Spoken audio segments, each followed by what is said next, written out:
Magaan na ba ang iyong paghinga? Bumalik ka na sa'kin. Klaro na ba?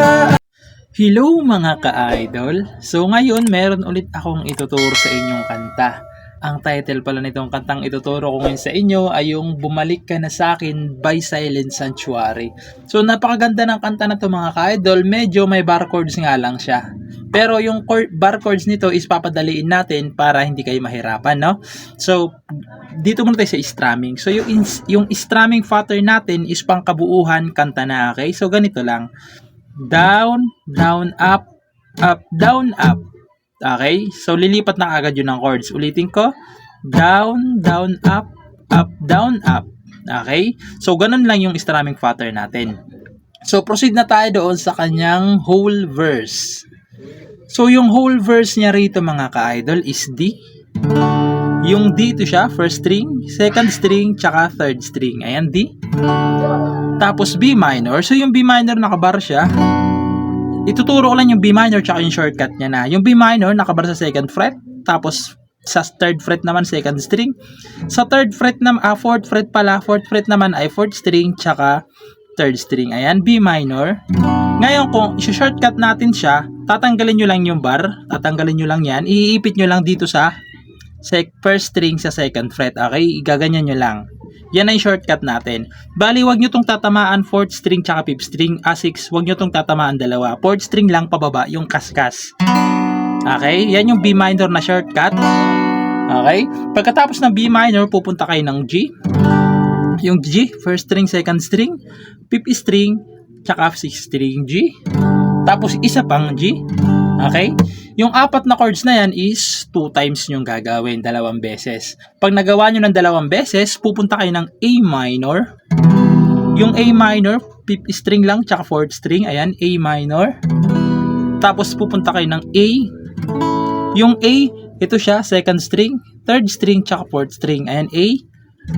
Sunod, B flat. So, huwag kayong mag-alala kasi papadaliin natin yung B flat. Yung B flat, naka-A pa rin kayo.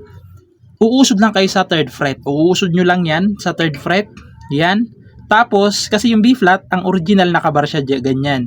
Ngayon, papadaliin natin. Ililipat nyo lang dito sa first string, sa first fret. Ayan.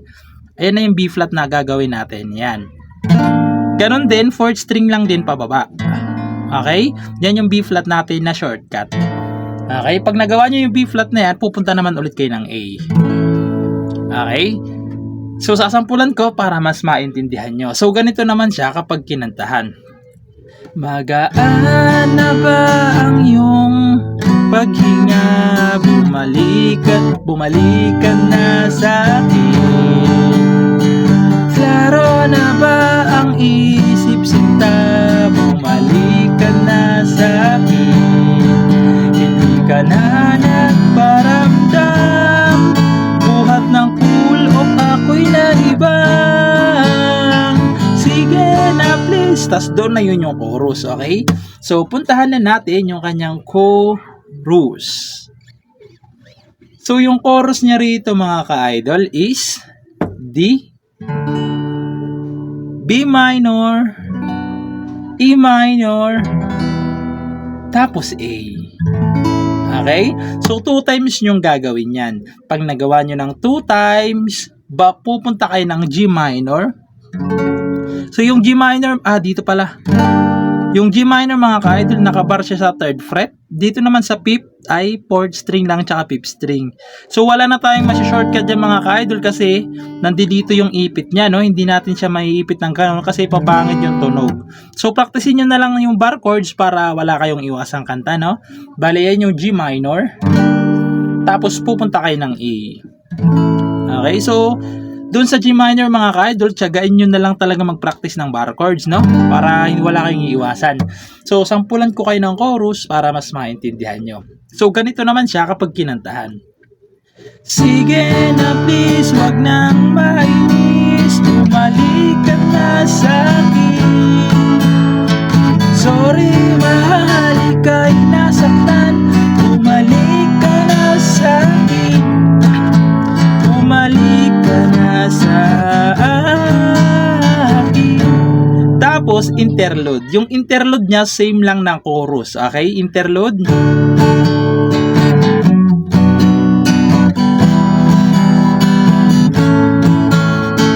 Okay? Pagtapos ng interlude, babalik lang kayo sa verse 2. Okay? Yung verse 2, same lang kanina ng verse, sa pang whole verse na yung kanina. Pagkatapos dun, pupunta kayo dun sa part na wag mo sana kong ipagpalit. Doon yun sa bridge. Okay? So, puntahan na natin yung kanyang bridge. So, yung bridge niya dito mga ka-idol is B minor. Dalawang G. Tapos dalawang E minor din. Tapos babalik lang kayo ng G. Tapos A. Okay? So sasampulan ko yung bridge para mas maintindihan nyo. So ganito naman siya kapag kinantahan.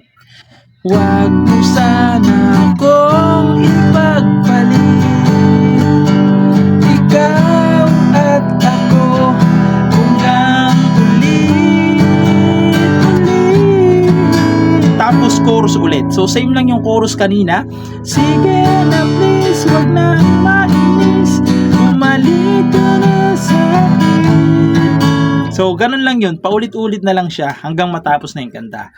So ayun lang. Sana nagustuhan yung tutorial natin ngayon. And bye-bye!